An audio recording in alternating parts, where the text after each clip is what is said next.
جیسے شاعر مشرق نے کہا کہ سنبھال سنبھال کے نہ رکھ اسے کہ تیرا آئینہ ہے وہ آئینہ، جو شکستہ ہو تو عزیز تر ہے نگاہ آئینہ ساز میں۔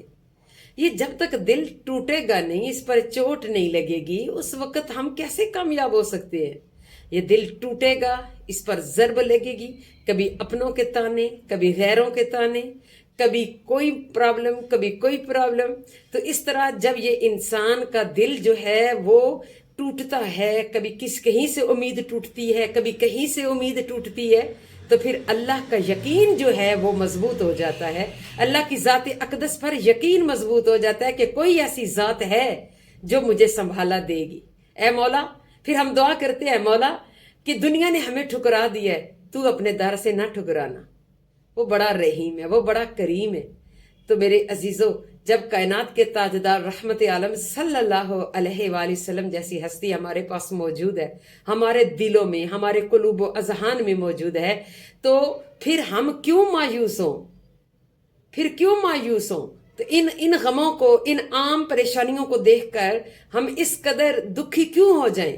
ہم پر جب جب وار آئے تو ہمیں اللہ کی بارگاہ میں سجدہ شکر کرنا چاہیے۔ جیسے کہا نا ایک شاعر نے کہ جے سونا میرے دکھ وچ راضی تے سکھ نو چلے ڈاواں۔